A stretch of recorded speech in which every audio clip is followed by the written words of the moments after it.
ಶ್ರೀಮತೆ ರಾಮಾನುಜಾಯ ನಮಃ. ಹರೇ ಶ್ರೀನಿವಾಸ. ಯತಿರಾಜ ಭಕ್ತಿವಾಹಿನಿಯ ಎಲ್ಲ ವೀಕ್ಷಕರಿಗೆ ಸ್ವಾಗತ. ಪ್ರಿಯ ವೀಕ್ಷಕರೇ, ನಮ್ಮ ದಿವ್ಯ ಸಂದರ್ಶನ ಕಾರ್ಯಕ್ರಮಕ್ಕೆ ಇಂದು ನಮ್ಮ ಸಂಪ್ರದಾಯದ ಹಿರಿಯರು ಹಾಗೂ ಸಂಗೀತ ವಿದ್ವಾಂಸರಾದ ವಿದುಷಿ ಶ್ರೀಮತಿ ಮಾಲತಿ ಶಿಂಗ್ಲಾಚಾರ್ ಮಾಮಿ ಅವರು ಆಗಮಿಸಿದ್ದಾರೆ. ಇಂದು ಅವರು ನಮಗೆ ಕಾರ್ಗಾಲ್ ಅಡೆ ಹಬ್ಬದ ವಿಶೇಷತೆ ಮತ್ತು ಅದರ ಆಚರಣೆಯ ಬಗ್ಗೆ ತಿಳಿಸಿಕೊಡುತ್ತಾರೆ. ಬನ್ನಿ, ಈಗ ಅವರನ್ನು ಸ್ವಾಗತಿಸೋಣ. ನಮಸ್ಕಾರ ಮಾಮಿ. ನಮಸ್ಕಾರ.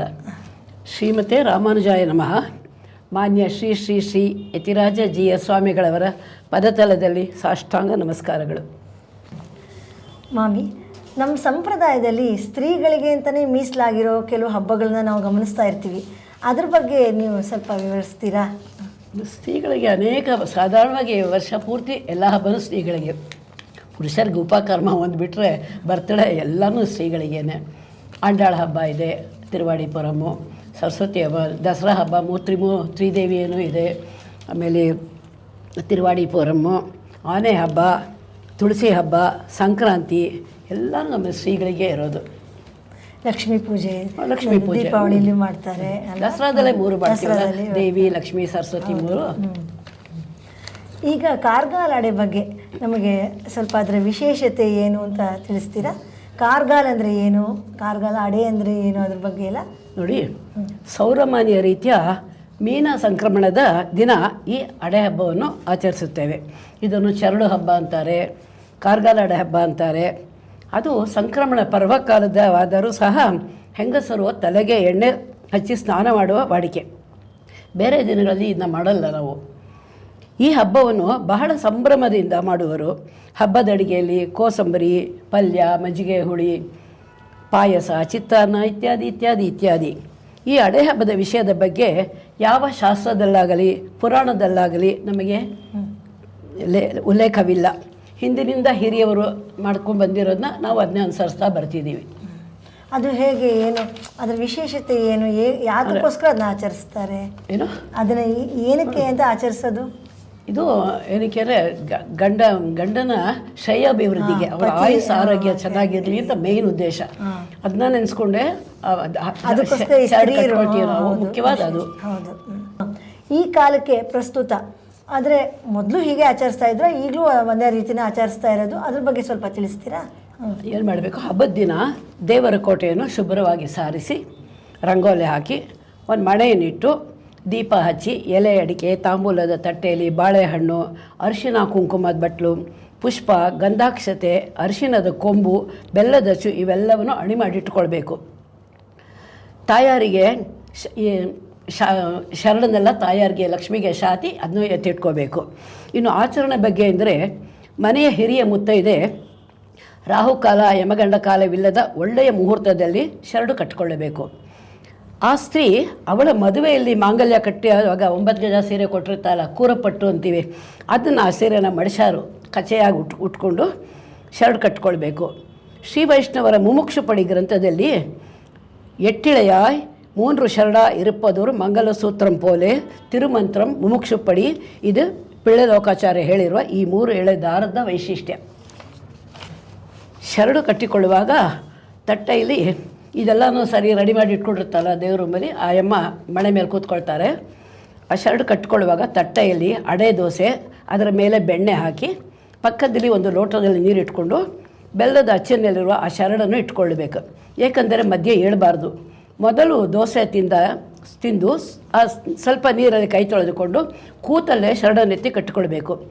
ಆ ಶರಡಿನ ಗಂಟು ಬೇದೆ, ಅದು ಬಲಭಾಗಕ್ಕೆ ಶರಡಿನ ಗಂಟು ಬರುವಂತೆ ಇಟ್ಕೊಂಡು 3 ಗಂಟು ಕಟ್ಟು ಹಾಕಿಕೊಂಡು ಅದಕ್ಕೆ ಅರಿಶಿಣ ಕುಂಕುಮವನ್ನು ಲೇಪಿಸಿ, ದೋಸೆಯ ಮೇಲೆ ಅರಿಶಿಣ ಕುಂಕುಮ ಇಡಬೇಕು. ದೋಸೆಯ ಮೇಲಿನ ಬೆಣ್ಣೆ ಕರಗುವುದರೊಳಗೆ ದೋಸೆ ತಿನ್ನಬೇಕು ಎಂದು ಹಿರಿಯರು ಹೇಳ್ತಿದ್ದರು. ಉರುಗಾದ வெண்ணையும் ஓர் அடையும் வைத்து நோன்பு நோத்தேன், ಎಕ್ಕಾಲತ್ತಿಲುಂ ಎನ್ ಕಣವರ್ ಎಣ್ಣೆ ಬಿಟ್ಟು ಪಿರಿಯಾದಿರ್ಕಣಂ ಎಂದು ಹೇಳುತ್ತಾ ಶರಡು ಕಟ್ಟಿಕೊಳ್ಳಬೇಕು. ಅದೇನು ಅಂದರೆ ಯಾವ ಕಾಲದ್ದು ನನ್ನ ಗಂಡ ನನ್ನ ಜೊತೆಯೇ ಇರಬೇಕು ಅಂತ. ಇದೇನು ಅಂದರೆ ತನ್ನ ಗಂಡನ ಆಯುರಾರೋಗ್ಯ, ತನ್ನ ಮಾಂಗಲ್ಯ ವರ್ಧನೆಗೆ ಪ್ರಾರ್ಥಿಸುವುದೇ ಆಗಿದೆ. ನಂತರ ಗಂಡನ ಮತ್ತು ಹಿರಿಯರ ಕಾಲಿಗೆ ನಮಸ್ಕರಿಸಿ ಆಶೀರ್ವಾದ ಪಡೆಯಬೇಕು.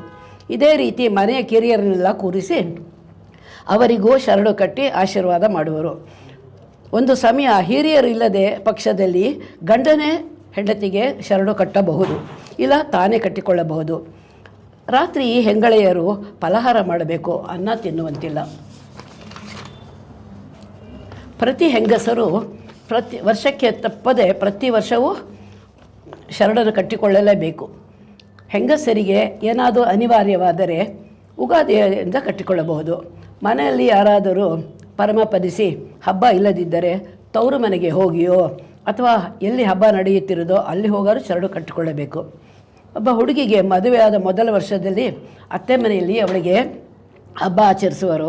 ಹೊಸ ವಸ್ತ್ರ ಕೊಟ್ಟು ಆರತಿ ಮಾಡಿ ಆಶೀರ್ವಾದ ಮಾಡುವರು. ಅವಳ ಕೈಯಿಂದ ಇತರ ಮುತ್ತೈದೆಯರಿಗೆ ಎಲೆ ಅಡಿಕೆ ಕೊಡಿಸುವರು. ಹಿಂದಿನ ಕಾಲದಲ್ಲಿ ಸ್ತ್ರೀಯರು ಈ ಶರಡನ್ನು ಮುಂದಿನ ವರ್ಷದ ತನಕ ಕತ್ತಿನಲ್ಲಿ ಇಟ್ಕೊಳ್ತಿದ್ರು. ಅದರಲ್ಲೇ ಮಾಂಗಲ್ಯವನ್ನು ಪೋಣಿಸ್ಕೊಂಡು ದಿನ ಅರಿಶಿನ ಹಚ್ಚಿ ಹೊಸದರಂತೆ ಇಟ್ಕೊಳ್ತಿದ್ರು. ಈಗೆಲ್ಲ ಹಬ್ಬವಾದ 3ನೇ ದಿನ ಅಥವಾ 5ನೇ ದಿನವೇ ವಿಸರ್ಜಿಸಿ ಗಿಡದ ಇದರಲ್ಲಿ ಬುಡದಲ್ಲಿ ಹಾಕಿಬಿಡ್ತಾರೆ. ಆ ಶರಡಲ್ಲೂ ಏನಾದರೂ ಪರ್ಟಿಕ್ಯುಲರ್ ಆಗಿದೆ, 1 ಎಳೆ 3 ಎಳೆ? ನಮಗೆ ಗೊತ್ತಿರೋ ಬರೀ 3 ಎಳೆ ಅಂತಾನೆ ಇದು. ಅದು ಆ ಸ್ಟೋಕ್ದಲ್ಲೇ ಬರುತ್ತೆ ನೋಡಿ, ಇವ್ರು 3 ಎಳೆ ಅಂತ 3 ಎಳೆ ಇದು ಅಂತ ಹಾಕಿದ್ದಾರೆ. ಎಲ್ಲರಿಗೂ ಒಂದೇನಾ? ಕನ್ಯೆಯರಿಗೆ ಎಲ್ರಿಗೂ ಮದುವೆ ಅದು ಪಿಳಿದೋಕ ಶ್ಲೋಕದಲ್ಲಿ 3 ಎಳೆ ಅಂತ ಹೇಳ್ಬಿಟ್ಟು ಎಲ್ಲ ಹೆಣ್ಮಕ್ಳು ಎಲ್ರಿಗೂ ಮಕ್ಕಳಿಂದ ಎಲ್ಲ ಪ್ರತಿಯೊಬ್ಬರು ಕಟ್ಕೋಬೇಕು. ಅದೇ ತುಂಬ ವಿಶೇಷ. ಪ್ರಾಚೀನ ಕಾಲದಲ್ಲಿ ಹೆಂಗಸರಿಗೂ ಉಪನಯನ ಸಂಸ್ಕಾರ ಇತ್ತಂತೆ. ಅನೇಕ ಧರ್ಮಶಾಸ್ತ್ರ ಸ್ಮೃತಿ ಗ್ರಂಥಗಳಲ್ಲಿ ಉಲ್ಲೇಖಿಸಿದೆ.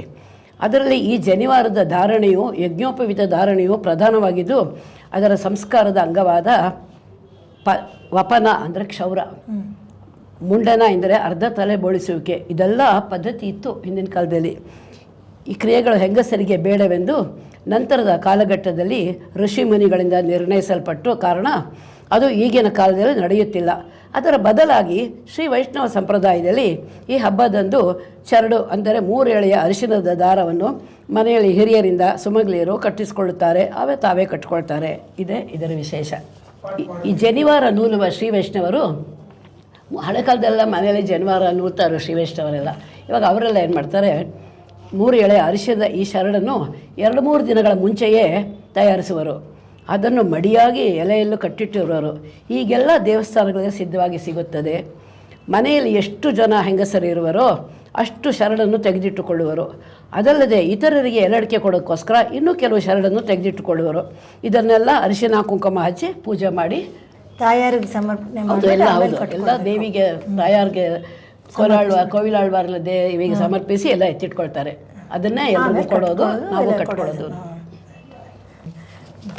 ಕಾರ್ಗಾಲ ಅಡೆ ತಯಾರಿಸೋ ವಿಧಾನ ಹೇಗೆ? ಇದಕ್ಕೆ ಮುಖ್ಯವಾದ್ದು 3 ದೋಸೆ ಹಬ್ಬ ಅಂತ ಹೇಳ್ತಾರೆ. ಇದಕ್ಕೆ ಆ ದೋಸೆ ಹಿಟ್ಟು ಮಾಡೋದು ಹೇಗೆ ಅಂದರೆ, ಹಬ್ಬದ ಹಿಂದಿನ ದಿನಾನೇ ದೋಸೆಯಿಂದ ಅಡೆಗೆಲ್ಲ ರುಬ್ಬಿಟ್ಕೋಬೇಕು.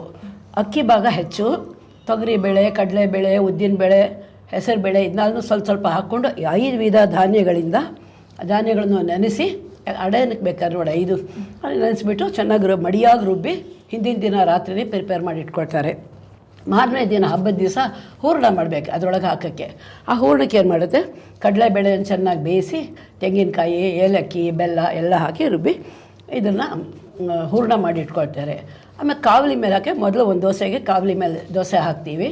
ಅದು ಸ್ವಲ್ಪ ಬೆಂದ ಮೇಲೆ ಅದರ ಮೇಲೆ ಹೂರಣನ ಹರಡಿಬಿಟ್ಟು ಇನ್ನೊಂದು ದೋಸೆ ಮಾಡಿ ಇಟ್ಕೊಂಡಿರ್ತೀವಿ. ಅದನ್ನ ಅದ್ರ ಮೇಲೆ ಇಟ್ಟು 3 ದೋಸೆ ಹಬ್ಬ ಇದೆ. 3 ದೋಸೆ ಹಬ್ಬ ಅನ್ನೋಕ್ಕೆ 3 ಲೇಯರ್ ಬರ್ತೇವೆ ನೋಡಿ, ಅದನ್ನ 3 ದೋಸೆ ಹಬ್ಬ ಅಂತ ಇದಕ್ಕೆ ಹೆಸರು ಬಂದಿದೆ ಅಷ್ಟೇ.